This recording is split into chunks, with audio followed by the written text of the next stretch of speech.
Ya, eh, judul khotbah hari ini, judul tema hari ini adalah tertib dan disiplin hidup. Tertib dan disiplin hidup. Sebenarnya apa yang mau dibagikan hari ini adalah pengalaman pribadi saya juga, di mana saya nggak mungkin Tuhan tegur begini kalau saya juga nggak saya juga sudah disiplin atau hidupnya sudah tertib. Justru keteguran itu membawa kita kembali ke jalan Tuhan, membawa kita kembali kepada apa maunya Tuhan. Amin.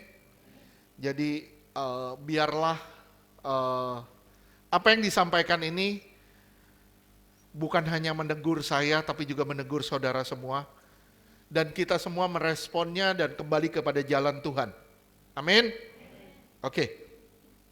Sama-sama kita buka di Kolose 2. Kolose 2 ayat 1 sampai dengan ke-5.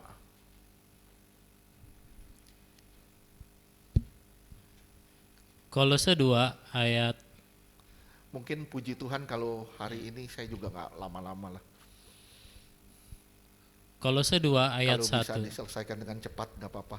Ya. Nggak, saya nggak potong lagi. Saya janji nggak potong lagi. Oke. Karena aku mau supaya kamu tahu betapa beratnya perjuangan yang kulakukan untuk kamu dan untuk mereka yang di Laodikia dan untuk semuanya yang belum mengenal aku pribadi. Oke, ini ada pergumulan dari Paulus. Ada kerinduan di hati dia. Dia berjuang sedemikian rupa demi Injil. Dia berjuang sedemikian rupa demi Injil. Bukan hanya supaya demi Injil, supaya orang juga bisa mengenal dia, pribadi dia, apa yang dia alamin, apa yang dia lakuin untuk jemaat-jemaat di Laodikia. Terus Ayat 2, supaya hati mereka terhibur dan mereka bersatu dalam kasih, sehingga mereka memperoleh segala kekayaan dan keyakinan pengertian, dan mengenal rahasia Allah yaitu Kristus. ya, supaya apa? Supaya apa? Penginjilan itu supaya apa? Ada keterbebanan gak dari kita? Supaya orang-orang bisa mengenal Kristus dengan benar. Terus ayat 3. Ayat 3, sebab di dalam dialah tersembunyi segala harta hikmat dan pengetahuan. Ya, terus di dalam dia ada segala sesuatu yang indah sebenarnya, yang kita nggak bisa ngelihat kalau kita nggak gali benar-benar. Terus ayat 4. Ayat 4, hal ini kukatakan supaya jangan ada yang perdaya kamu dengan kata-kata yang indah. Iya. Nah, di sini kuncinya. Supaya kamu gali kebenaran dan betapa indahnya firman Tuhan itu, betapa bermanfaatnya firman Tuhan itu. Terus ayat 4 di situ dikatakan supaya jangan ada yang memperdayakan kamu dengan kata-kata yang indah. Jangan ada orang yang memperdayakan kamu dengan kata-kata yang indah. Terus Ayat 5, sebab meskipun aku sendiri tidak ada di antara kamu, tapi di dalam roh aku bersama-sama dengan kamu, dan aku melihat dengan sukacita tertib hidupmu dan keteguhan imanmu dalam Kristus. iya. Ini kata tertib ini kita yang mau gali kata tertib dan disiplin di dalam kehidupan rohani kita. Ini yang kita mau bagikan sebenarnya supaya kita belajar sama-sama apakah kita mau jadi orang yang tertib dan disiplin di dalam kehidupan rohani kita. Ingat di ayat 4 dibilang ajaran sesat itu dicirikan dengan kata-kata indah. Ajaran sesat itu pasti dicirikan dengan kata-kata indah, bukan dengan kata-kata teguran. Hasilnya apa? Hasil dari pengajaran-pengajaran sesat atau perkataan-perkataan yang indah-indah menghasilkan apa? Hidup yang tidak tertib dan iman yang rapuh. Sekali lagi, di ayat 5 itu ditegaskan sekali lagi, karena penyesatan itu buahnya adalah hidup yang tidak tertib dan iman yang rapuh. Ini kuncinya. Kalau kita eh, dibuai dengan segala sesuatu yang enak. Tuhan baik, Tuhan pasti begini, Tuhan begini, Tuhan. Iya, Tuhan baik, betul. Tuhan pasti tolong, betul. Tapi banyak perkataan-perkataan yang harusnya menjadi teguran tapi menjadi buayan. Ini yang membuat orang tidak tertib dalam hidup. Akhirnya meremehkan kasih karunia Allah dan imannya menjadi rapuh. Begitu hantaman terjadi, masalah terjadi, apa yang dilakukan? Tuhan gak ada. Bagi dia Tuhan ada ketika semua serba baik. Ini masalah yang dihadapi kekristenan hari ini. Ingat ya, sesuatu yang nampak logis dan baik belum tentu sebagai ajaran yang sehat. Sesuatu yang nampak logis dan baik belum tentu merupakan ajaran yang sehat.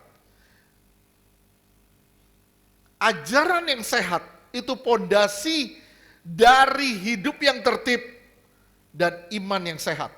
Saya ulang sekali lagi, ajaran yang sehat itu adalah pondasi dari hidup yang tertib dan iman yang sehat. Kalau saudara mau lihat contohnya di Tesalonika. Di Tesalonika itu terjadi problema. Kenapa? Karena kalau dari segi pengajaran benar tidak, saya bilang. Waktu Yesus bilang, Tuhan bilang, Tuhan datang segera. Betul? Itu betul gak? Betul. Tapi permasalahannya banyak orang Tesalonika mengartikannya dengan cara yang berbeda. Dia bilang, ya Tuhan mau datang, sudahlah kita gak usah bekerja. Kita oncang-oncang kaki aja. Tuhan kan mau datang. Akhirnya apa? Hidupnya jadi gak tertib.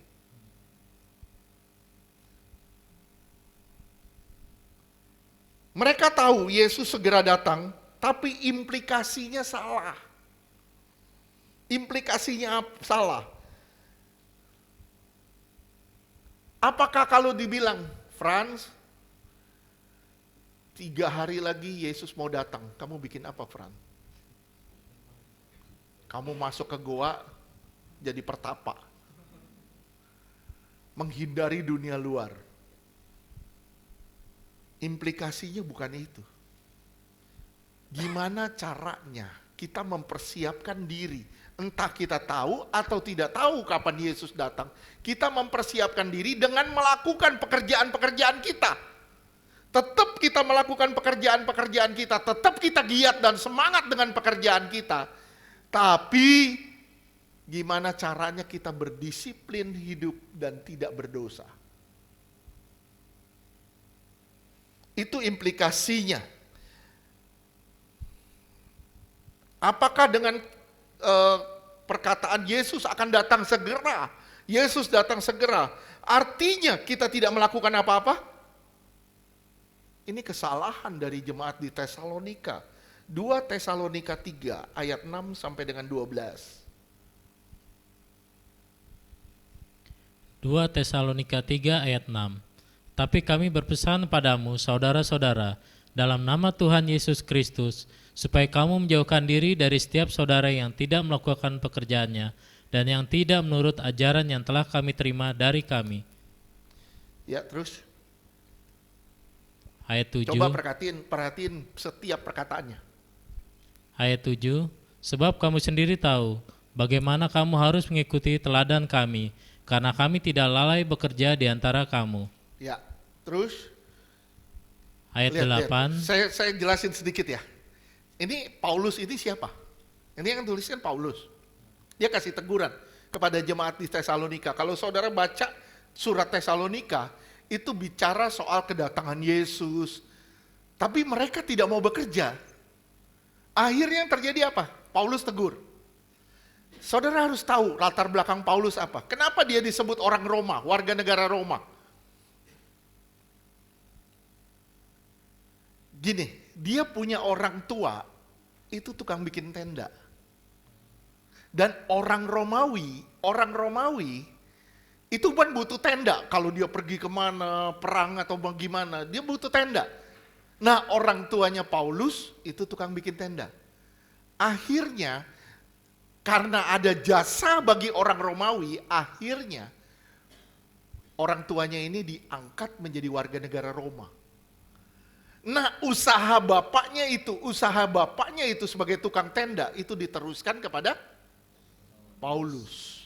Paulus dalam penginjilan tetap dia membangun membangun tenda, bikin tenda untuk penghidupannya. Terus lanjutkan.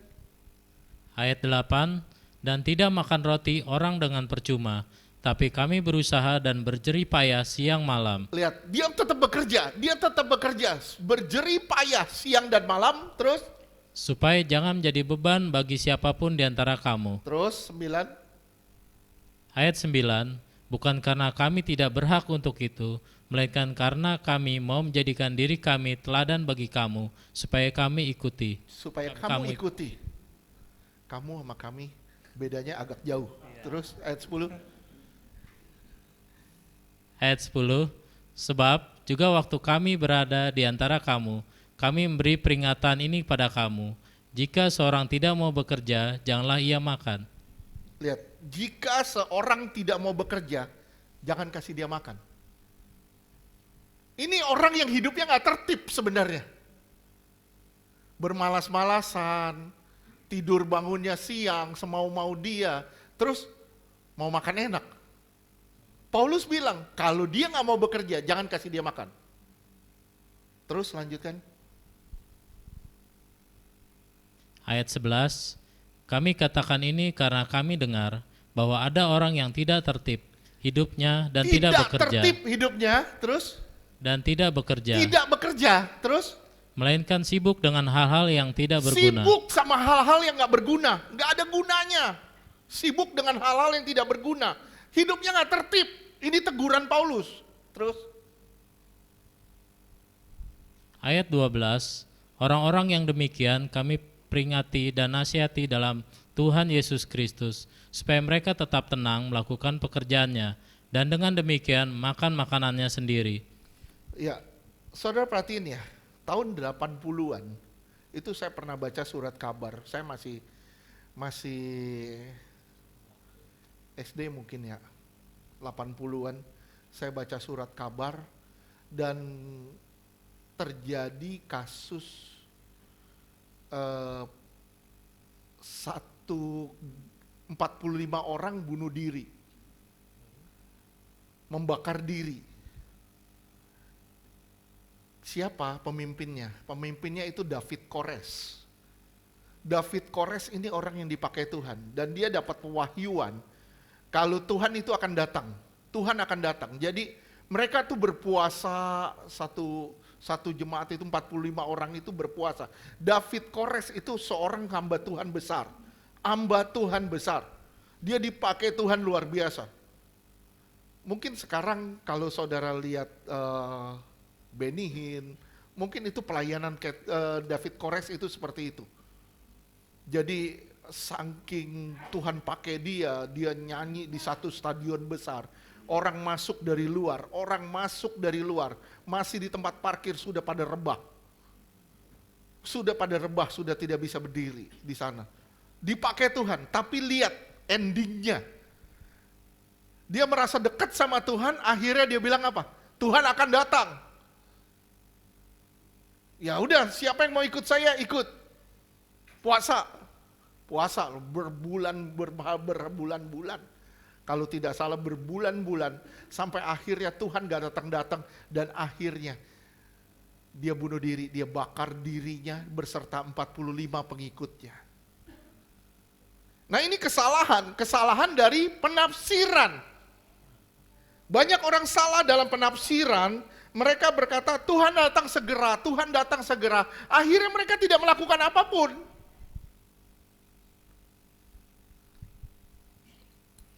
Saya bilang sama saudara, apa yang saudara bisa lakukan? Kalau saudara tahu Tuhan datang segera, apa yang saudara bisa lakukan? Lakukan. Bukan berarti menyendiri, Bukan berarti tutup diri, bukan berarti ya sekarang saya harus jaga kekudusan karena Tuhan mau datang. Saya mau jadi mempelai Kristus, saya jaga kekudusan. Bukan kudus. Bukan jadi kudus. Begitu keluar jadi norak. Benar. Apa yang kita bisa lakukan? Lakukan. Yesus mau datang. Ada gereja waktu itu di NTT juga ada. Tahun 2000-an kalau nggak salah. Begitu hamba Tuhannya bilang, Tuhan mau datang. Mereka puasa, nggak keluar-keluar dari gereja. Nggak keluar-keluar dari gereja. Nginep di gereja. Bisa bayangin kalau saya bilang, Tuhan mau datang. Kita ngumpul di sini, kita nggak keluar-keluar. Berhari-hari, berminggu-minggu kita nggak keluar. Saya yakin begitu orang datang baunya udah beda di sini. Ya, jadi salah, implikasinya tuh salah. Kekristenan itu bukan sesuatu yang eksklusif. Jangan mengeksklusifkan kekristenan. Begitu kita bisa jadi eksklusif juga loh. Kita bisa jadi eksklusif juga. Contohnya gini, kelompok, kita bikin satu kelompok kita yang terbaik. Gereja kita yang terbaik. Akhirnya kita nggak mau keluar, kita nggak mau menginjil. Ini eksklusif. Kita cuma taunya, saya jaga kekudusan, saya tidak mau menginjil ke depan. Ini kesalahan. Akhirnya kekristenan itu jadi sesuatu yang eksklusif. Bangun kelompok. Kalau Kristen itu eksklusif, Kristen tidak pernah akan merambat. Kalau Kristen itu eksklusif, Kristen tidak akan pernah merambat. Bagaimana orang tahu perbuatan baik Yesus? Bagaimana orang tahu penginjilan? Jika Kristen itu eksklusif, nggak mungkin. Toh pada akhirnya, yang bisa jangkau jiwa adalah mereka yang mau keluar. Mereka yang siap untuk menjadi berkat. Karena kita dipanggil, begitu kita dipanggil, kita terikat dengan panggilan itu. Panggilan itu apa? Pergilah, jadikan semua bangsa milikku. Begitu saudara dipanggil, saudara terikat dengan panggilan itu. Supaya apa? Supaya saudara menjadi saksi Tuhan dimanapun saudara berada. Sekali lagi, supaya saudara menjadi saksi Tuhan dimanapun saudara berada.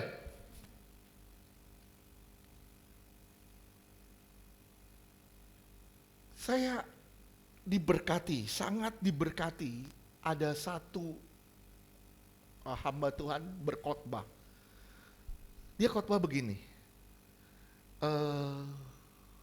Waktu peristiwa Titanic, itu ada kapal yang sangat dekat sama Titanic, 30 kilo doang. Jadi sekitar 30 menitan atau 40 menit, kapal itu bisa nyampe ke situ. Setelah dengar sirene atau dengar panggilan Mayday.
Thank you.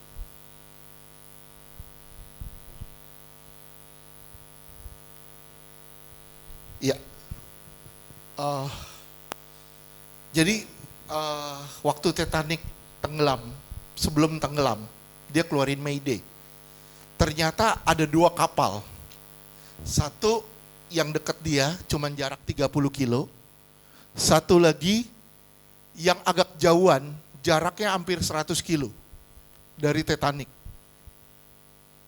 Waktu keluarin Mayday, kapal yang 30 kilo itu jam 10 malam mereka matiin sinyal radio dan mereka tidur semua.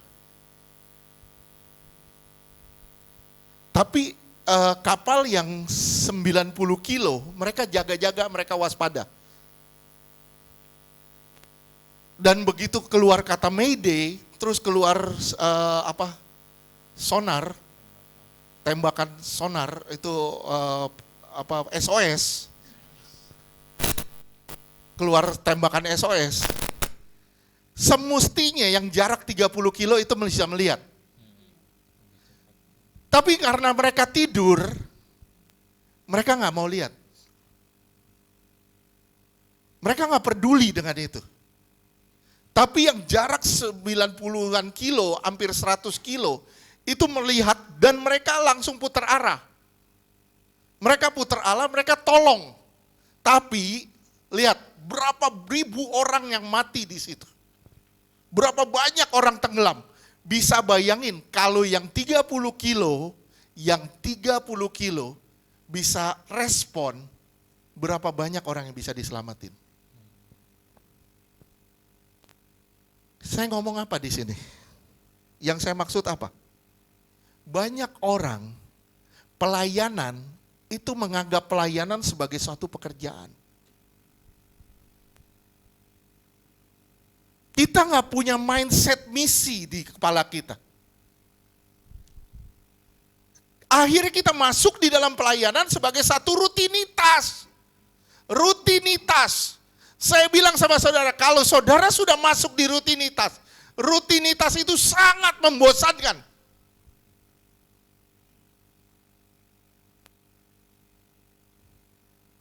Saudara nggak mau tahu dengan jiwa-jiwa terhilang. Kita fokus sama keselamatan diri kita. Tapi lihat, yang jauh, yang sampai 100 kilo, dia punya mindsetnya berbeda. Dia punya misi. Tapi yang 30 kilo pekerjaan, dia nggak punya misi. Bisa ngerti nggak? Nah, saudara punya misi nggak? Ingat sekali lagi, saudara diikat sama panggilan Tuhan. Panggilannya apa? Pergi, jadikan seluruh bangsa muridku. Itu panggilan misi yang Tuhan kasih buat saudara dan saya.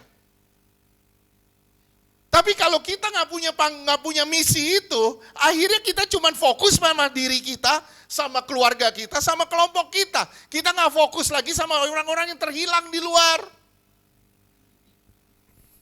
Kita masuk di dalam pelayanan sebagai satu rutinitas dan itu sangat membosankan.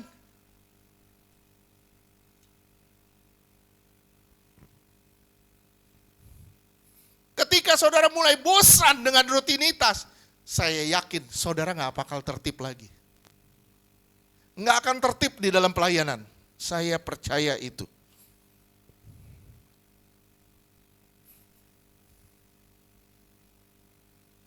Kenapa nggak tertib, Pak? Kenapa? Karena kita nggak punya mindset misi di kepala kita. Apa yang saya bisa lakukan buat Tuhan? Saya melakukan ini, apa dampaknya bagi orang-orang terhilang di luar sana? Mungkin WL, mungkin musik.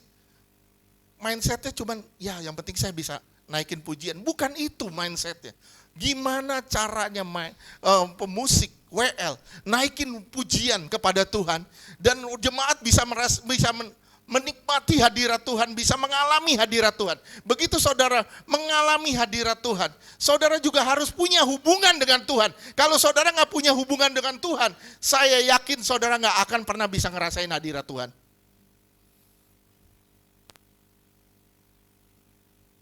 Kalau saudara udah ketemu sama hadirat Tuhan, saudara ketemu sama hadirat Tuhan, saya yakin saudara pasti berubah. Begitu saudara berubah, saudara punya mindset yang berbeda. Saudara keluar, saudara jadi berkat bagi orang lain kok. Sekali lagi saya bilang, bukan ritual. Kita lepas dari otak kita, yang penting saya melakukan bagian saya. Bukan itu.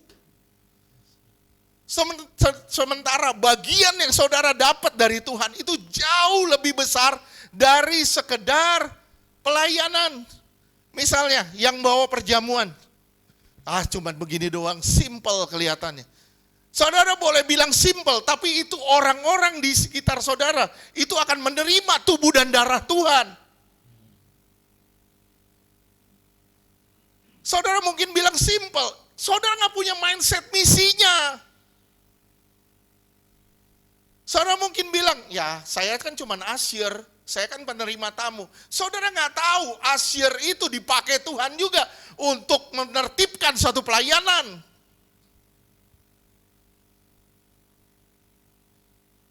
Ini kan mindsetnya gimana nih? Saudara punya nggak mindset misinya? Kalau saudara nggak punya mindset misinya, saudara terjebak di dalam rutinitas nanti. Saudara nggak tahu, wah pelayanan kayak saya cuma ini. Saudara nggak punya beban doa, maaf ya, saudara nggak akan kehilangan beban doa, benar. Saudara pasti kehilangan beban doa buat orang-orang terhilang, apalagi, jangankan orang-orang terhilang, orang di sekitar kita aja udah nggak peduli. Satu sama lain aja, kita bisa nggak peduli kok. Kenapa? Karena kita udah eksklusif. Kenapa? Karena kita udah mentingin diri kita dan kelompok kita tuh. Saya bilang ya, kalau sudah sampai ke tahap ini, pasti hidup saudara nggak tertib. Sorry, maaf, pasti pelayanan saudara juga nggak tertib. Nggak ada disiplinnya. Tidak ada tanggung jawabnya. Sekali lagi, ajaran yang baik, hasilkan iman yang teguh, dan hidup yang tertib. Tertib hidup adalah kumpulan kebiasaan-kebiasaan yang baik, yang berawal dari ajaran yang sehat, yang mengarah pada kepengudusan. Saudara diarahkan melalui pengajaran yang sehat itu pada pengudusan. Dan harusnya lewat pengajaran-pengajaran, lewat kebiasaan-kebiasaan yang baik itu, hidup saudara jadi tertib, jadi disiplin. Sekali lagi saya bilang sama saudara, kalau saudara nggak punya mindset misi, saudara akan terjebak di dalam rutinitas. Saudara harus punya mindsetnya beda nih, mindsetnya misi nih. Tuhan pakai saya apa? Walaupun hal terkecil deh, tapi Pak saya hari ini nggak ada jadwal. Walaupun hal terkecil, saudara nggak dijadwal, saudara bisa melakukan apapun walaupun tanpa jadwal. Setuju gak sih? Saudara kalau nggak punya mindset misi, maaf ya, kalau saudara nggak punya mindset misi, maaf, kotoran ada di bawah kaki saudara juga saudara akan diemin, cuekin. Kenapa? Saudara berpikirnya beda. Berpikirnya, ya sudah, itu ada bagian orang lain di situ. Ada bagian orang-orang lain di situ. Saudara nggak pusing sama kebersihan, saudara nggak pusing dengan gimana caranya ibadah ini bisa berlangsung baik. Kita lebih banyak melimpahkan tanggung jawab kita kepada orang lain. Sekali lagi kita akan banyak melimpahkan tanggung jawab kita kepada orang lain yang sebenarnya ada bagian kita di situ.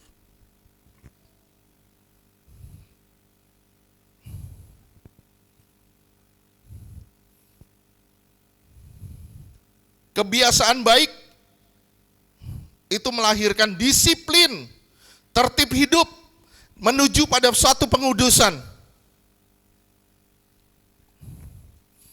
Pertanyaan saya, disiplin dan tertib, apakah sudah pasti baik? Baik gak? orang yang disiplin, tertib, baik tidak? Baik, baik. Tapi secara rohani belum tentu baik. Belum tentu baik. Contohnya apa? Ahli Taurat, kurang disiplin apa? Kurang disiplinnya apa? Coba ahli Taurat. Dia ngatur hidupnya seperti apa? Betapa baiknya cara hidup mereka. Tapi ditegur Tuhan toh. 1 Timotius 4 ayat 7 sampai 10.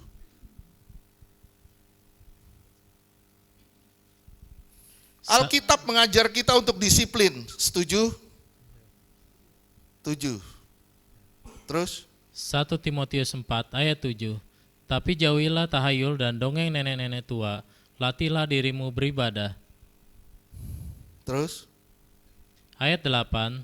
Latihan badani terbatas gunanya, tetapi ibadah itu berguna dalam segala hal, karena mengandung janji, baik untuk hidup ini maupun untuk hidup yang akan datang. Ya, 9. Ayat 9. Perkataan ini benar dan patut diterima sepenuhnya. 10. Ayat 10. Itulah sebabnya kita berjerih payah Kita berjerih payah, terus dan berjuang, karena kita menaruh pengharapan kita kepada Allah yang hidup, Juru Selamat semua manusia, terutama mereka yang percaya.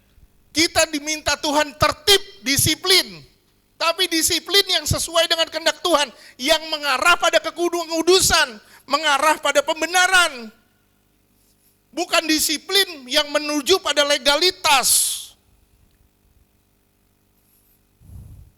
Ibrani 12 ayat 1 sampai 2.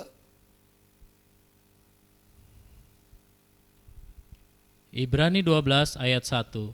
Karena kita mempunyai banyak saksi, bagaikan awan yang mengelilingi kita, marilah kita menanggalkan semua beban dan dosa yang begitu merintangi kita, dan berlomba dengan tekun dalam perlombaan yang diwajibkan bagi kita. Lihat, kita punya kewajiban dalam berlomba. Terus? Ayat 2. Marilah kita melakukannya dengan mata yang tertuju kepada Yesus yang memimpin kita dalam iman, dan yang bawa iman kita itu pada kesempurnaan, yang dengan mengabaikan kehinaan tekun memikul salib, ganti sukacita yang disediakan bagi Dia, yang sekarang duduk di sebelah kanan tahta Allah. Lihat ya, kita melakukan dengan mata yang tertuju hanya kepada Tuhan. Kembali ke ayat 1. Kita menanggalkan semua beban dan dosa yang begitu merintangi kita, dan berlomba dengan tekun. Berlomba dengan tekun, dengan disiplin hidup kita dengan tertib. Karena ini akan mengarahkan kita pada pengudusan. Tapi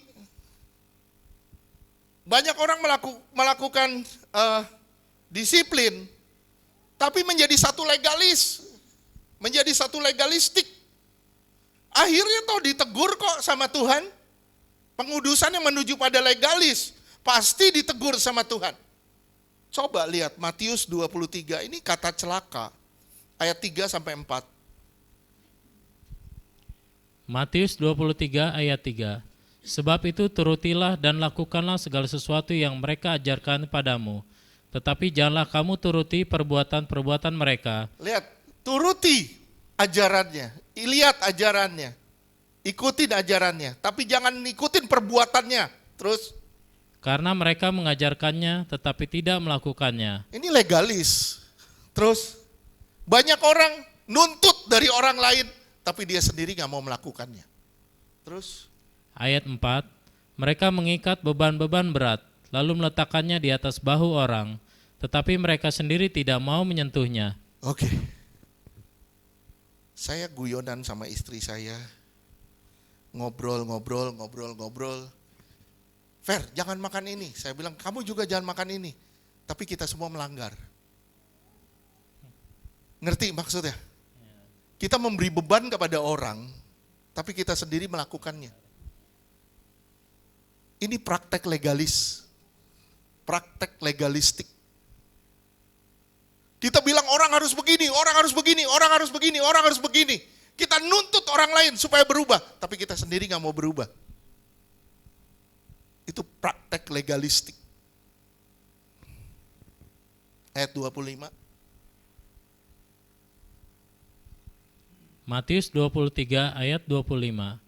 Celakalah kamu, hai ahli-ahli Taurat dan orang-orang Farisi, hai kamu orang-orang munafik, sebab cawan dan pinggan kamu bersihkan sebelah luarnya, tetapi sebelah dalamnya penuh rampasan dan kerakusan. Makanya saya bilang, begitu saudara berhadapan dengan Tuhan, saudara berhadapan dengan perjanjian baru, Tuhan gak butuh luaran. Segala sesuatu dimulai dari dalam. Kalau hati saudara benar, hati saudara lurus di hadapan Tuhan, saudara akan melakukannya dengan sukacita di dalam Tuhan. Bukan legalis. Terus 26. Ayat 26. Hai orang Farisi yang buta, bersihkanlah dahulu sebelah dalam cawan itu, maka sebelah luarnya juga akan bersih. Bersihin dulu yang di dalam. Kalau mau luarnya bersih, bersihin yang di dalam. Luarnya pasti akan bersih. Bersihin dulu nih di dalam. Ada pahit hati enggak? Ada kesel-kesel enggak? Ada kecewa enggak? Kalau masih ada nyimpen-nyimpen yang begitu, luar enggak akan bersih kok. Enggak akan pernah bersih di luar. Kenapa? Di dalamnya penuh dosa. Ayat 27.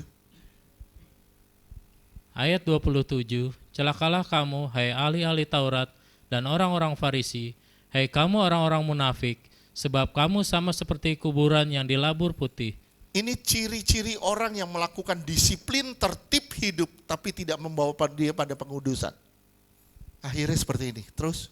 Yang sebelah luarnya memang bersih tampaknya, tapi yang sebelah dalamnya penuh tulang belulang dan pelbagai jenis kotoran. 28. Ayat 28, demikianlah juga kamu, di sebelah luar kamu tampaknya benar di mata orang, tapi di sebelah dalam kamu penuh kemunafikan dan kedurjanaan. Iya. Lihat, bersihin dulu yang bagian dalam. Luarnya pasti akan bersih. Sekarang saya minta salah satu jawab, gimana tertib dan disiplin yang membawa saudara pada pengudusan? Ibu Yuli bisa jawab. Tertib dan disiplin yang membawa ibu pada pengudusan, contohnya apa?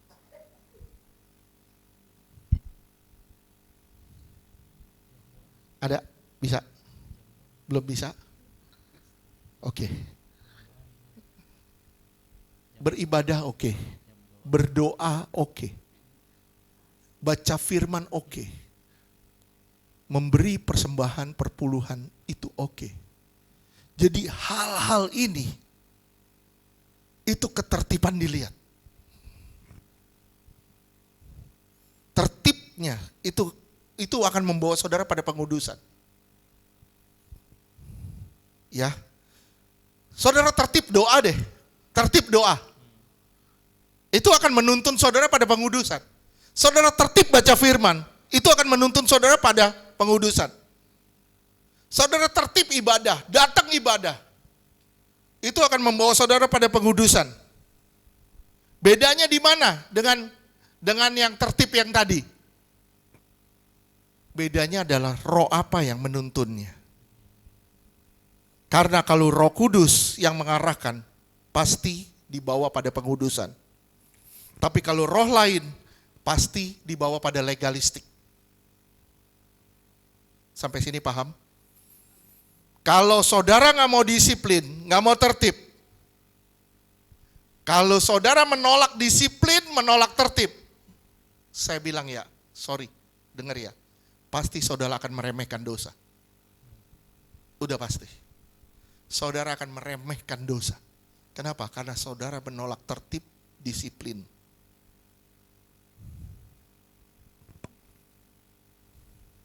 Hati manusia itu terdiri atas 3 aspek di dalam Alkitab. 3 aspek hati manusia. 1, kalau Alkitab bilang hati bisa juga sebagai pikiran. Yang pertama, hati itu sebagai pikiran. Contohnya apa? Bilang, gini ya, saya sudah tidak sehati dengan misalnya maaf tolak dalam nama Yesus dengan Rizka, saya sudah nggak sehati. Berarti saya sudah berbeda pikiran sama Rizka. Udah nggak sejalan pikiran saya sama dia, nggak sejalan. Kenapa? Karena saya berpikir dia enggak misalnya. Misalnya tolak dalam nama Yesus, itu berbeda pikiran. Aspek pikiran. 2, aspek perasaan. Misalnya, Karen memberi hati kepada saya. Memberi hati itu bicara cinta, perasaan. Gak mungkin kalau dibilang Karen memberi hati kepada saya, artinya memberi pikirannya kepada saya. Itu aspek perasaan. Yang ketiga, aspek kemauan atau will kita. Contohnya, keberanian. Kalau dibilang jangan kecil hati, apakah dibilang itu artinya jangan kecil pikiran? Jangan kecil cinta? Bukan. Jangan kecil hati artinya kamu harus berani. Kamu harus punya kemauan untuk maju. Itu 3 aspek dari hati yang ditulis di dalam Alkitab. 1 aspek pikiran, 2 aspek perasaan, 3 aspek kemauan dan keberanian. Pikiran itu dipengaruhi oleh perasaan. Pikiran dipengaruhi oleh perasaan dan perasaan dipengaruhi pikiran. Dan ini tidak bisa dipisah. Sekali lagi saya ulang, pikiran dipengaruhi perasaan dan perasaan dipengaruhi pikiran, tidak bisa dipisah. Tapi dosa membuat apa yang kita pikir itu jadi terasa terpisah dengan perasaan kita. Contoh, misalnya saya tidak perlu disiplin, maka perasaan saya seperti itu dan kemauan saya akan seperti itu. Kemauan saya juga akan seperti itu. Saya tidak butuh disiplin. Itu didorong, akhirnya kita tidak disiplin. Karena apa? Karena kemauan kita sudah berkata begitu. Itu nggak bisa dipisah, pikiran sama perasaan. Kalau pikiran kita bilang, kita tidak mau disiplin, pasti kita nggak akan disiplin kok. Saya nolak teguran. Saya nolak disiplin. Pasti saudara nggak pernah akan bisa disiplin. Kenapa? Karena will-nya saudara pasti akan menolak itu, melakukan itu.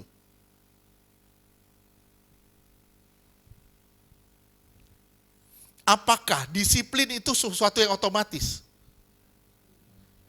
Disiplin itu harus diusahakan. Tertib hidup, disiplin itu harus diusahakan. Setuju gak?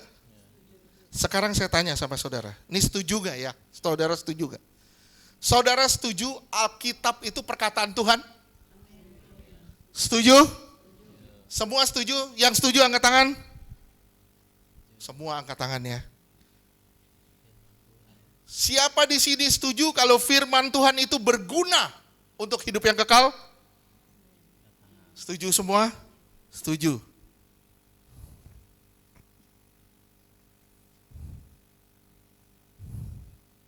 Siapa di sini merasa kalau saudara nggak paham firman Tuhan, saudara gampang diombang-ambingkan dengan berbagai pengajaran?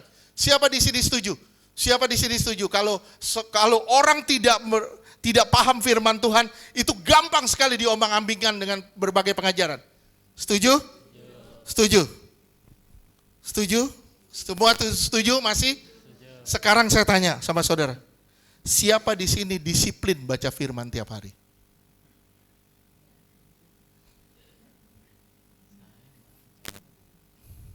Tadi bilang kan, saudara setuju Alkitab itu perkataan Tuhan? Alkitab itu membawa saudara pada kehidupan yang kekal? Alkitab itu membawa saudara tidak bisa diombang-ambingkan dengan pengajaran? Setuju? Tapi begitu ditanya, lihat, siapa di sini disiplin baca Alkitab?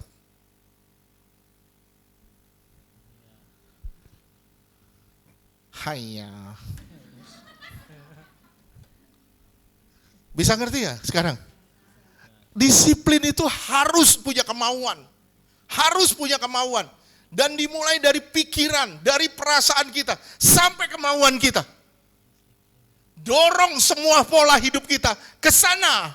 Itu namanya tertib disiplin.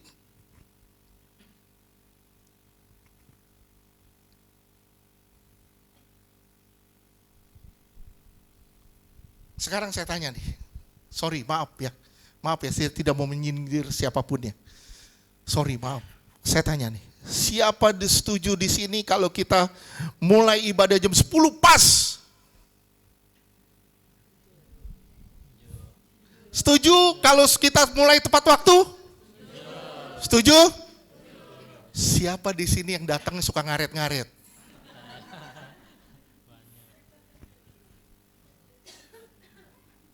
Saudara setuju loh, betul nggak? Tapi disiplinnya yang salah.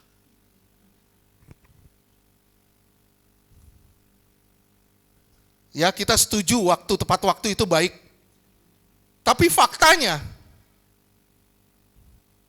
kita sering bangun siang loh. Siangan bangun, males tidur. Baru jam segini, 10 menit lagi. 15 menit lagi, 20 menit lagi. Lama-lama gak bangun loh.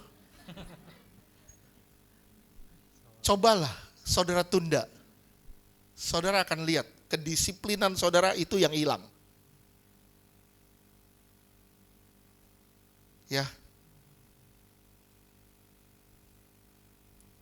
Saya ngomong gini, kalau saudara rumahnya deket kayak Uli, tapi masih juga terlambat.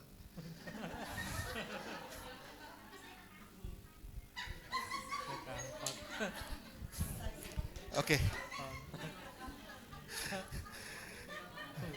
Oli, saya nggak nyinggung ya, maksud saya kalau rumahnya dekat seperti itu.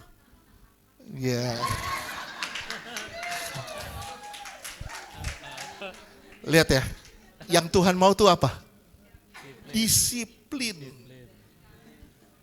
Bagaimana saudara menerapkan disiplin dalam kehidupan? Coba lihat deh, coba perhatiin deh. Coba perhatiin, misalnya, sorry maaf, misalnya. Kalau kita bisa mulai jam 10 misalnya, tim musik misalnya sudah latihan jam 9.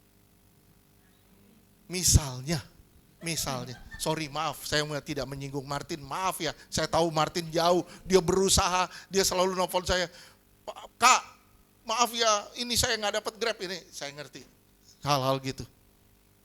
Tapi yang bisa, yang mampu, cobalah tolong. Lebih cepat, lebih baik. Kenapa? Itu melatih, merangsang disiplin kita. Merangsang disiplin kita. Ya, coba lihat Amsal 6 ayat 9 sampai 11. Amsal 6 ayat 9. Hai pemalas, berapa lama lagi engkau berbaring? Baca sama-sama deh. 3, 2, 1. Hai pemalas, berapa lama lagi engkau berbaring? Berapa lama lagi? Kau akan bangun dari tidurmu? Terus. Bila manakah engkau akan bangun dari tidurmu? Terus. Tidur sebentar lagi, mengantuk sebentar lagi, melipat tangan sebentar lagi untuk tinggal berbaring. Terus. Maka datanglah kemiskinan padamu, seperti seorang penyerbu, dan kekurangan seperti orang yang bersenjata. Coba ya praktekin. Tidur. Aduh malas banget sih hari ini. Baru jam segini. Gak bisa. Lihat, Alkitab menegur saudara dan saya. Tidur sebentar lagi, berbaring sebentar lagi, yang datang kesusahan. Ya, ini ngomong soal apa nih? Soal disiplin. Cobalah semuanya. Minggu depan jam 9:30 udah rame, kita udah duduk semua, udah diem, udah siap ibadah. Alangkah indahnya itu. Ya. Bagus kan? Setuju? Kalau kita bilang bagus, kenapa kita nggak mau setujuin, kita nggak mau lakuin?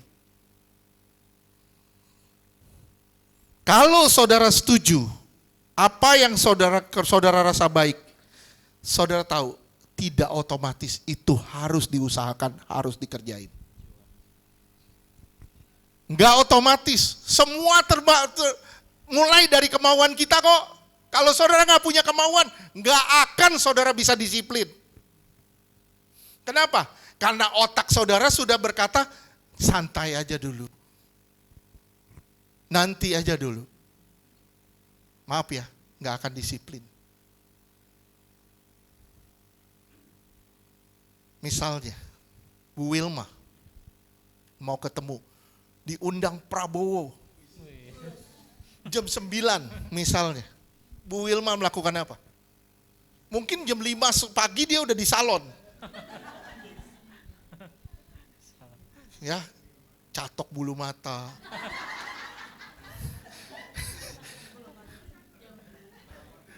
Mungkin jam 5 pagi udah di salon.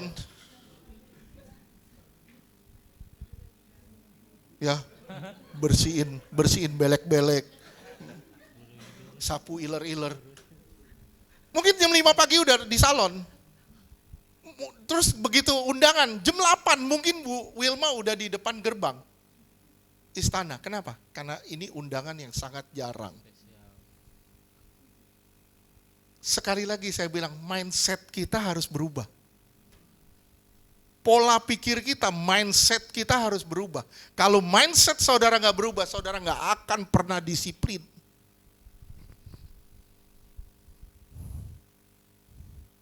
Bagaimana, saudara setuju nggak kalau kita nggak telat lagi?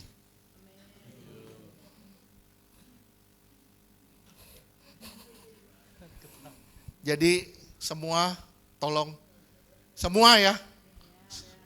Jadi kita bilang, jangan bilang, aduh tidur bentar lagi ya. Aduh mumpung nggak hujan-hujan nih, bentar lagi tidur. Bablas. Saudara kehilangan momen nanti. Apa yang kita pikir baik, apa yang kita rasa baik,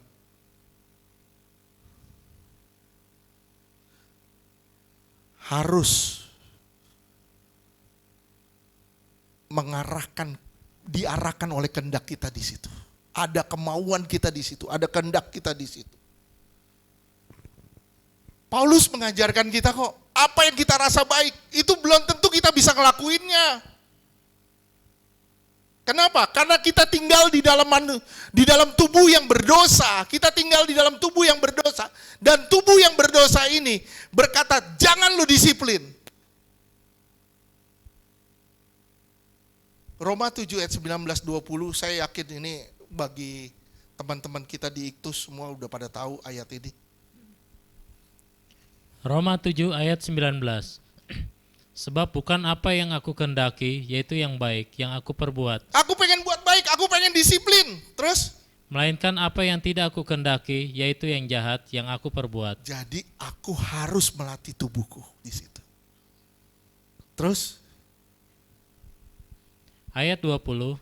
Jadi jika aku berbuat apa yang tidak aku kehendaki, maka bukan lagi aku yang perbuatnya, tetapi dosa yang diam di dalam aku. Bukan aku yang bikin, tapi ada sesuatu di dalam aku yang mendorong aku melakukan itu.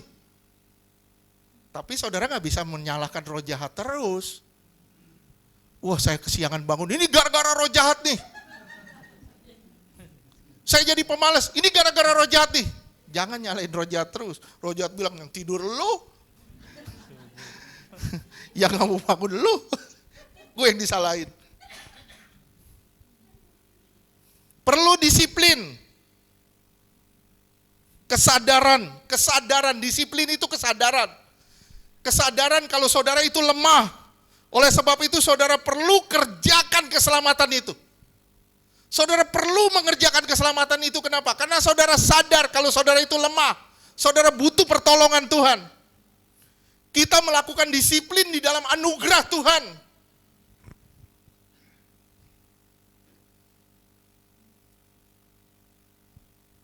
Saya ngalamin teguran Tuhan. Ini benar.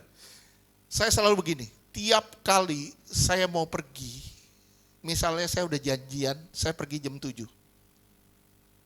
Saya akan bangun jam 5 pagi. Kenapa? Saya spare 2 jam itu untuk diam di dalam hadirat Tuhan. Saya mendisiplin diri saya begitu, tapi sekarang itu berkurang, berhilang. Kenapa? Itulah tidur sebentar lagi, melipat tangan sebentar lagi.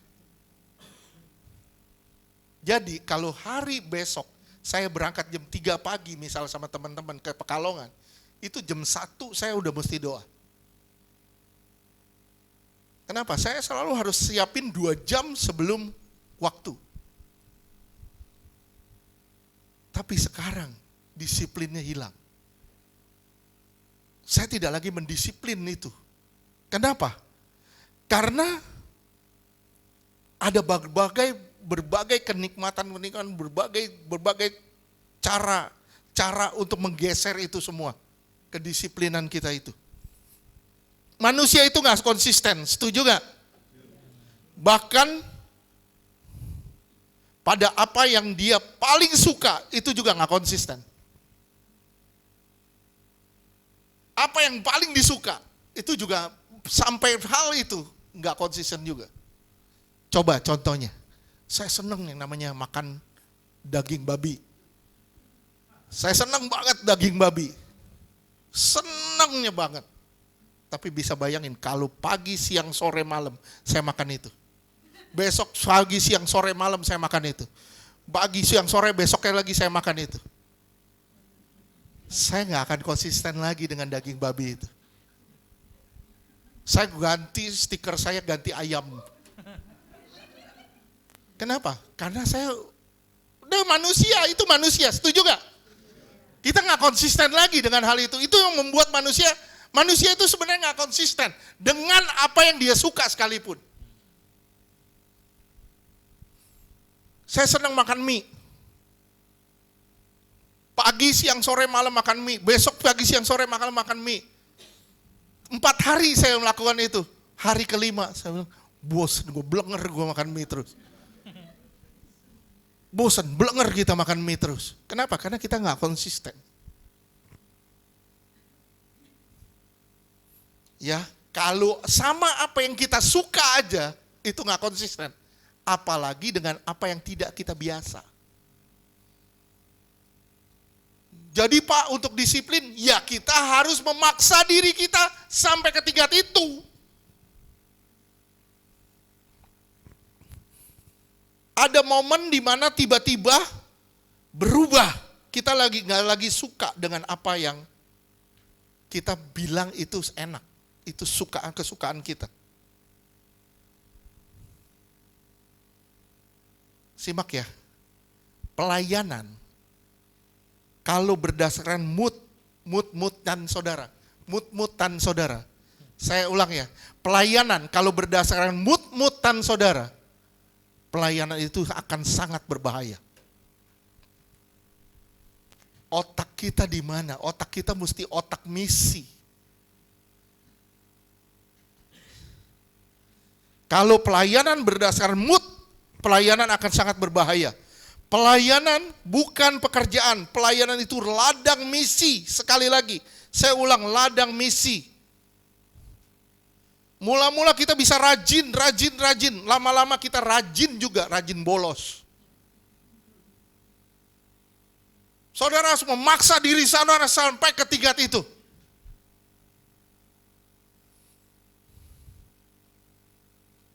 Cari sesuatu yang menyenangkan di dalam pelayanan. Apa? Saya melakukan sesuatu buat Tuhan yang sangat mulia. Walaupun itu tidak seberapa artinya. Walaupun orang lain gak melihat. Tapi saya mengerjakannya buat Tuhan. Pelayanan bukan jika pelayanan bukan sebagai ladang misi. Tapi sebagai rutinitas. Pekerjaan. Siap-siap ya. Pelayanan pasti akan jadi masalah. Akan bermasalah. Gimana caranya saudara mendisiplin diri saudara sendiri. Disiplin diri saudara sendiri. Sampai saudara benar-benar jadi suatu habit. Jadi suatu kebiasaan. Saya sudah biasa tepat waktu kok. Saya sudah biasa tidak ngaret-ngaret, saya sudah biasa itu. Kalau saudara jadikan itu habit, kebiasaan saudara, dimanapun saudara akan janjian sama orang, saudara pasti tepat waktu.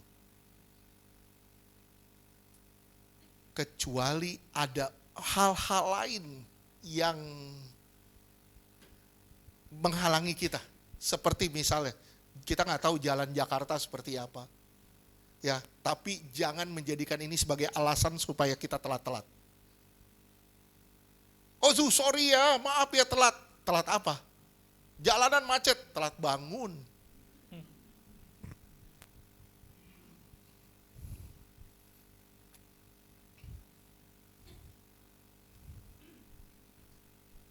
Kita mesti konsisten ya. Disiplin adalah proses pembiasaan. Tentara itu dilatih disiplin. Tentara itu dilatih untuk disiplin. Supaya disiplin itu jadi habitnya dia. Saudara lihat ya, saudara perhatiin. Ada guru di sini. Lihat doang kan. Lihat guru, kalau guru, misalnya guru nih ya. Guru anak SD, anak-anak TK. Itu yang dilatih pertama itu pasti disiplinnya dia. Kenapa? Supaya disiplin itu jadi kebiasaannya dia. Kalau disiplin itu udah menjadi kebiasaan dia, disiplin itu akan gampang diterapin. Tapi kalau disiplin itu jadi kebiasaan, kemudian mulai bergeser dengan berbagai kenikmatan, digeser oleh dunia ini, makanya kebiasaannya akan bergeser nanti. Disiplinnya juga akan bergeser. Nggak salah kalau ada firman Tuhan bunyinya di 1 Korintus 15 ayat 33.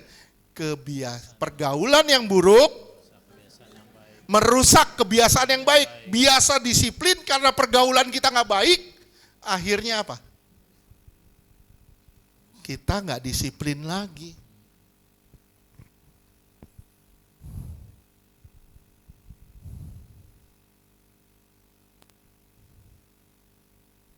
Kita men-set kebiasaan kita.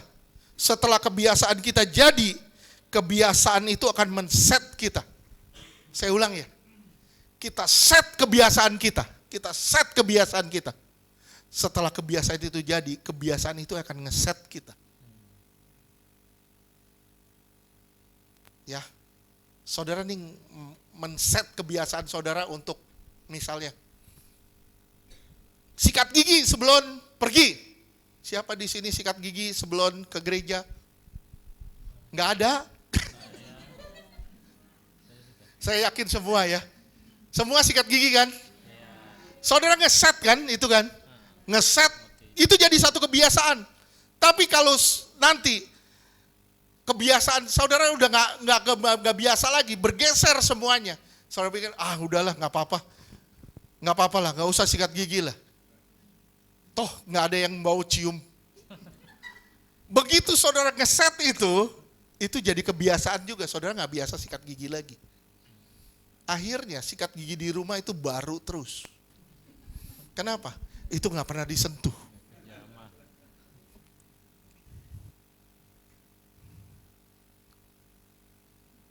Disiplin itu proses pembiasaan. Kenapa? Nah ini. Simak ya, kenapa orang tidak disiplin? Kenapa? Kenapa orang tidak disiplin? Karena dia tidak punya struktur di dalam hidupnya. Dia nggak punya struktur di dalam hidupnya. Nggak ada disiplin. Contohnya apa?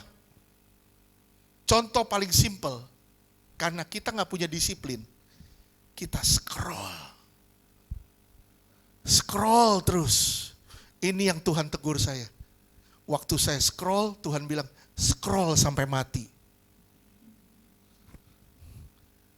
Kata-kata itu sebenarnya, kok Tuhan ngomongnya gitu? Iya, semakin lama kamu scroll, semakin rohanimu mati. Dan itu akan jadi habit, kebiasaanmu. Mulai dari situ, saya nggak scroll lagi. Kenapa scroll? Karena nggak ada struktur. Kalau saudara punya struktur, nih misalnya, jam 10 kita harus pergi ya. Saudara punya acara kan? Saudara akan berhenti scroll di situ. Kenapa? Karena saudara punya acara. Banyak orang nggak punya acara, ribet. Akhirnya apa? Kerjaannya scroll doang. Imannya gak gede, jempolnya yang gede. Imannya gak kuat, jempolnya kuat. Scroll terus.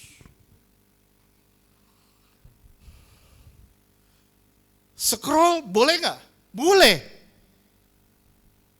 Tapi harus dibatasi. Lihat ya. Kita bebas scrolling. Kita, saudara dan saya, bebas scrolling. Dan saudara punya kebebasan untuk berhenti. Setuju? Sekali lagi saya ulang, saudara bebas scrolling dan saudara bebas berhenti kapanpun. Setuju? Tapi pada faktanya, orang itu malah diikat. Orang itu malah diikat. Dia akan scroll terus, gak berhenti. Coba game deh. Saudara punya gadget. Saudara punya gadget. Gadget ini dibuat demi suatu kebebasan. Gadget itu dibuat demi kebebasan. Tapi kebebasan itu membuat saudara terikat. Setuju? Konyolnya banyak orang tua cekokin anak dengan gadget. Dan itu jadi habitnya anak-anak.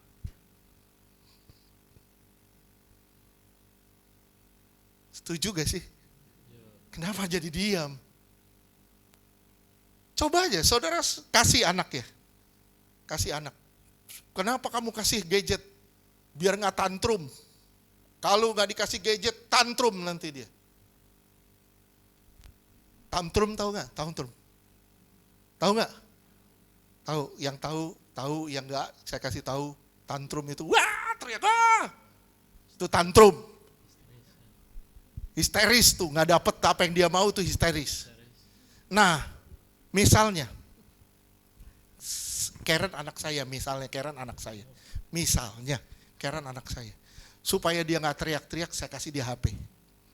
Supaya gak dia teriak-teriak, saya kasih dia HP. Akhirnya apa? Oh, kalau gua teriak, gua dapat HP.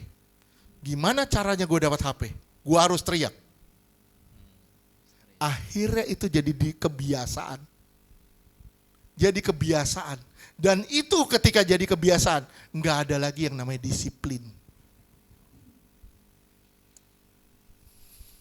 Setuju gak sih? Setuju? Nih lihat saudara game aja, main game. Coba ya.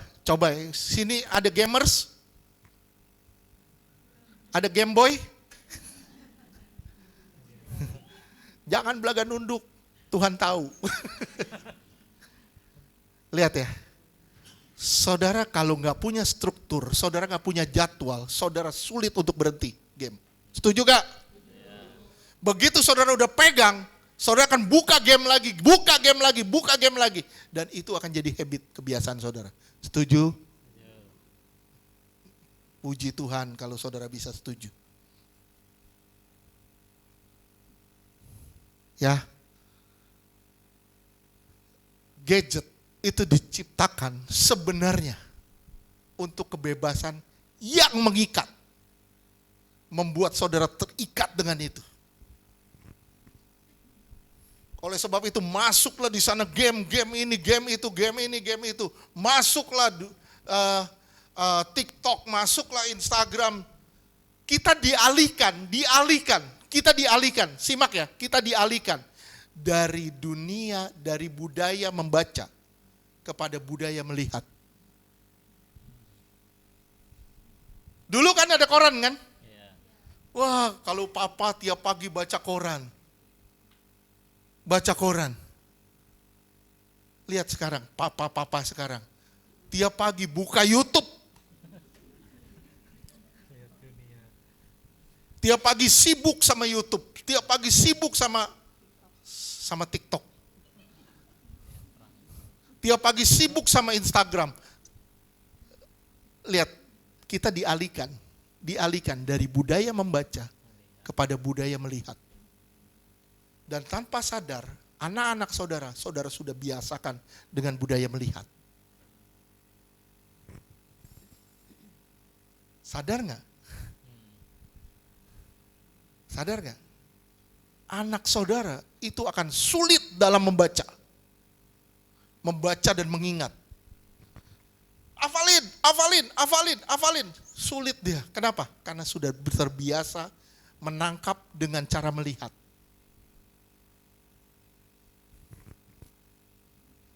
Saya, Karen, media, ini angkatan-angkatan yang dibiasakan dengan membaca.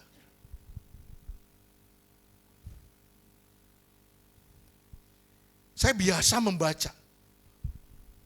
Nah kalau saudara nggak membiasakan, Alkitab ini harus dibaca, bukan didengar. Bukan cuma didengar, saudara dengar, Alkitab bersuara. Ngomong, Alkitab bersuara.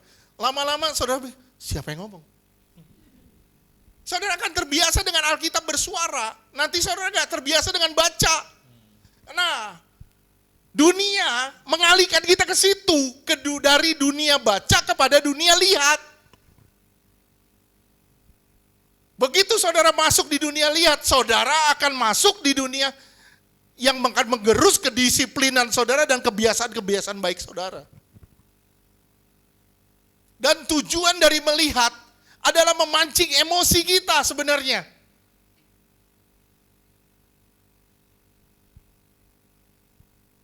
Coba saudara lihat ya, perhatiin ya. Saya lupa apa ya. Ada iklan misalnya, iklan pasta gigi. Tapi nggak ada hubungannya dengan sikat gigi misalnya, saudara akan jadi lebih wangi mulutnya, lebih putih giginya. Nggak ada begitu, malah yang ditampilin apa? Sikat, nggak ada sikat giginya, nggak ada apa. Cuman hal-hal lain, dapetin cewek lah, inilah, itulah. Tapi karena kita melihat, emosi kita terpancing. Apa? Oh saya harus beli odol ini. Kenapa? Kalau saya pakai odol ini, minimal cewek-cewek pada suka sama saya. Emosi kita yang terpancing. Ya, sorry maaf saya jadi agak simpang siur, tapi ini tujuannya apa? Disiplin saudara harus benar. Saudara berhenti scrolling lah. Berhentilah game terus. Oke, apakah boleh Pak? Oke, kalau saudara bisa berani batasin diri saudara. Misalnya, hari ini saya 15 menit aja main game. Oke, saudara batasin. Tapi kalau saudara nggak bisa batasin itu, misalnya, waduh 15 menit kok jadi 1 jam. Nah itu tandanya saudara udah harus hapus game itu. Bisa paham? Nah, orang tua di sini, saya ngomong pada orang tua. Bukan orang yang so tua ya, orang tua. Bijaksana dalam memberi sesuatu kepada anak. Jangan biasakan anak dengan gadget. Kenapa? Kalau dibiasakan dia akan tantrum nanti. Dan dia tahu begitu dia tantrum dia akan dapat apa yang dia mau.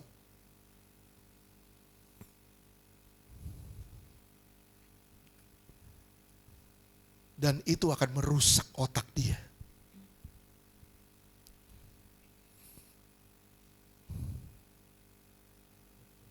Oke. Contoh lagi deh. Saudara bangun siang kenapa? Karena nggak ada struktur.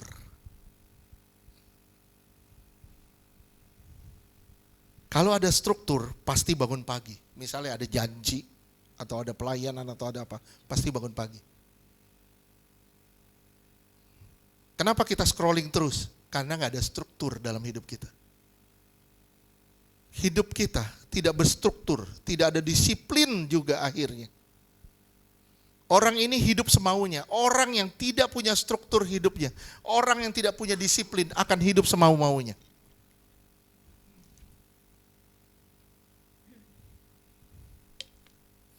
Apa sih area hidup saudara? Kalau area hidup saudara entertainment, saudara harus menyenangkan diri saudara sendiri.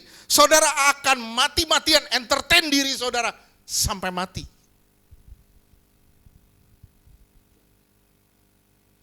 Saya ulang ya sekali lagi ya. Kalau area hidup saudara adalah entertainment, saudara akan entertain hidup saudara sampai mati.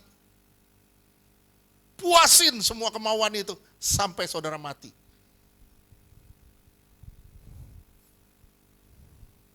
Hati-hati ya. Punya struktur lah dalam hidup kita.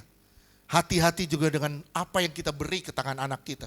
Kita pikir itu baik, belum tentu.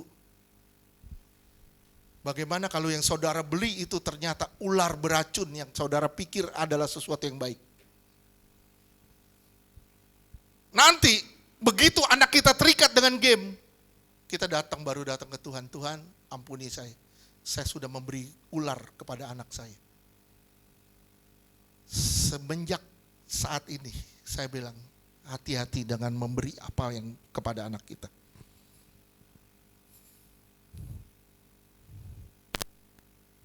Kita hidup di zaman orang udah nggak percaya dengan Tuhan, tapi lebih percaya dengan sains, dengan pengetahuan. Coba misalnya, Ari, saya berdoa nih sama Tuhan, misalnya Ri, saya berdoa. Saya bilang, Ri, minum obat ini. Kata Tuhan, minum obat ini. Ari buka Google, Ari bilang, enggak, Harvard bilang begini.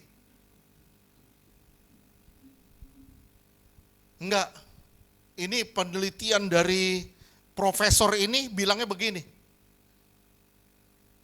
Orang akan lebih percaya dengan sains daripada perkataan Tuhan. Kenapa? Karena kita sudah dibiasakan dengan budaya gambar. Kita mencerna apa yang kita lihat. Mata kita menangkap apa yang kita lihat. Dan mata itu memberi ingatan kepada pikiran kita. Saya cuma bilang sama semuanya, berhati-hatilah. Karena dunia sedang mengalihkan kita dari kebiasaan baik kepada kebiasaan buruk. Sampai sini bisa paham? Hati-hati ya bangun kebiasaan ya. Hati-hati bangun kebiasaan. Setiap kita punya kebiasaan, tapi banyak kali kita sadar, banyak kali kita tidak sadar, baik atau tidaknya, membangun atau tidaknya. Kita punya kebiasaan, tapi kita nggak sadar. Baik atau tidak, berguna atau tidak, membangun atau tidak. Oleh sebab itu, jika sudah kita menyadari kebiasaan itu adalah kebiasaan buruk, kita harus disiplin diri kita. Aduh itu buruk nih, saya pegang HP ini buruk nih. Kita disiplin diri kita, jangan pegang dulu. Batasin pegangannya. Batasin pegangnya. Jangan pegang dulu, tapi Pak saya butuh hiburan. Makanya saya bilang, area hidupmu apa? Kalau area hidupmu hiburan, engkau akan gila-gilaan menghibur dirimu. Oke? Ingat, kita yang dipenuhi Roh Kudus pasti tertib hidupnya. Kita yang dipenuhi Roh Kudus pasti tertib hidupnya. Kita ulang kembali di 1 Timotius 4 ayatnya ke-7. 1 Timotius 4 ayat 7. Tetapi jauhilah tahayul dan dongeng nenek-nenek tua. Latihlah dirimu beribadah. Latihlah dirimu beribadah. Itu pakai kata gumnaso. Yang di Inggrisnya dengan kata train, melatih. Ini adalah akar dari kata gimnastik. Saudara silakan buka ya. Silakan buka saudara di Google, saudara baca arti kata gimnastik dalam bahasa Yunani apa. Kaget loh saudara. Apa? Telanjang. Jadi kalau saudara ngomong sama orang Yunani, yuk kita nge-gym bareng. Artinya apa? Yuk kita telanjang bareng. Gym itu, gimnastik itu artinya telanjang. Kenapa? Karena orang Yunani dulu, kalau dia di dalam arena pertandingan, mereka itu nggak pakai baju, mereka itu telanjang. Kenapa? Karena mereka bilang, ini otot-otot ini harus diserahkan kepada dewa. Makanya zaman dulu perempuan nggak ada yang main gimnastik. Nggak boleh, kenapa? Karena harus telanjang. Bisa ngerti nggak? Makanya gimnastik juga berarti bukan hanya telanjang, tapi ini oleh sebab itu Disiplin yang menyangkut pergulatan yang sangat meletikan. Gulat yang sangat meletikan sampai mencucurkan darah. Jadi melatih, itu disiplin, itu sampai mencucurkan darah. Pergulatan saudara dan saya untuk mendisiplin diri saudara, itu sampai mencucurkan darah. Kalau orang Yunani dulu, itu dia mendisiplin diri dia di dalam satu arena. Itu berjuang sampai mati. Siapa yang mati? Dia mati atau saya yang mati? Itu namanya gimnastik. Karena oleh sebab itu mereka harus telanjang. Nah, di situ disiplin artinya apa? Bukan hanya telanjang, tapi gimana caranya saudara berjuang mati-matian ke dalam satu disiplin dan tertib hidup itu. Sampai saudara kalau perlu sampai mencucurkan darah. Gampang? Enggak. Oleh sebab itu, disiplin itu identik dengan membayar harga. Gumnos, pergulatan,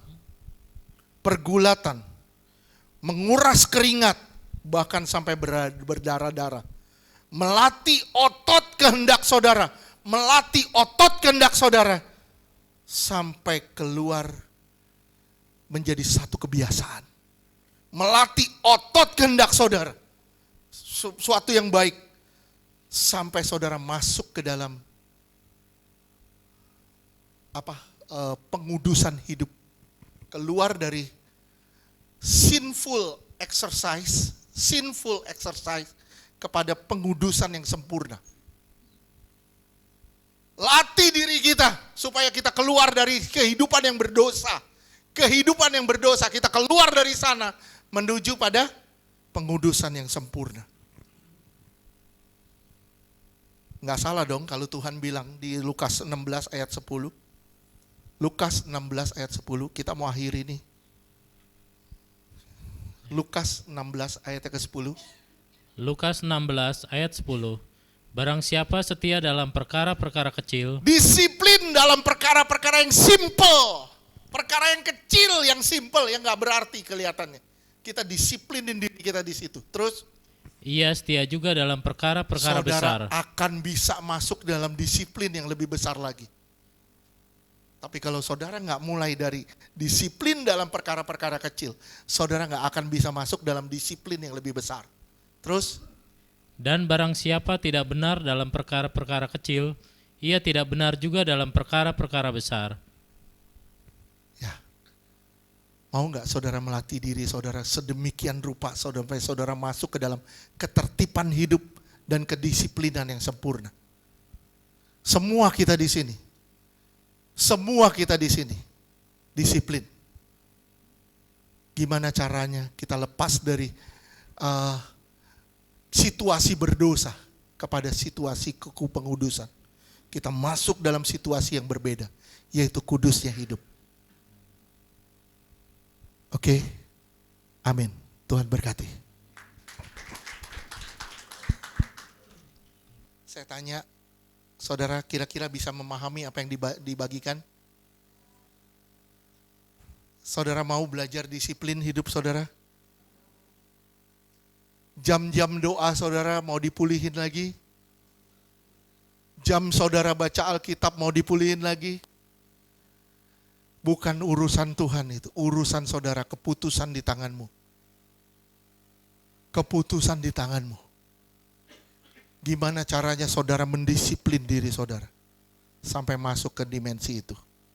Tuhan berkati semuanya kita. Kita masuk dalam doa. Sebelum kita masuk dalam perjamuan, saudara taruh tangan di dada. Saudara sadar banyak hal dari kita yang menyakiti hati Tuhan. Banyak hal dari kita yang menghabiskan waktu, menghamburkannya dengan percuma. Mungkin saat ini kita belum masuk ke dalam situasi pengudusan. Bahkan kita belum benar-benar keluar dari sinful, situasi yang berdosa. Saudara harus masuk di dalam satu exercise, satu latihan, di mana saudara harus mendisiplin diri saudara. Kalau saudara dulu rajin berdoa, rajin beribadah, rajin bersekutu sama Tuhan, saudara mulai malas sekarang. Malas. Saudara minta ampun sama Tuhan. Tanpa saudara sadar. Tanpa saudara sadar, saudara lagi digiring keluar dari pengudusan kepada pencemaran lagi. Ingat, untuk kebiasaan-kebiasaan buruk ini, kita harus berjuang sedemikian rupa. Tentunya dengan minta pertolongan Tuhan. Dengan minta pertolongan Tuhan. Bilang, Tuhan Yesus, ampuni aku. Tolong aku Tuhan. Untuk keluar dari situasi dosa kepada situasi pengudusan. Tolong aku Tuhan untuk punya tekad yang bulat. Mendisiplin diriku sendiri. Tolong Tuhan. Kalau pelayanan juga sudah mulai malas-malasan Tuhan. Ibadah juga mulai malas-malasan. Tolong Tuhan. Tolong aku Tuhan. Agar aku bisa lepas dari kesalahan-kesalahan ini. Dan aku bisa lebih bersemangat dalam melakukan pekerjaan Tuhan. Tolong aku Tuhan. Di dalam nama Tuhan Yesus. Terima kasih ya Tuhan. Tuhan Yesus, sebentar kami akan menyatu dengan tubuh dan darah-Mu. Kami percaya Tuhan mengampuni kami, menyucikan kami, menguduskan kami, mentahirkan kami dan membenarkan kami. Di dalam nama Tuhan Yesus, bawa kami Tuhan pada pengudusan yang sempurna. Di dalam nama Tuhan Yesus kami berdoa. Amin.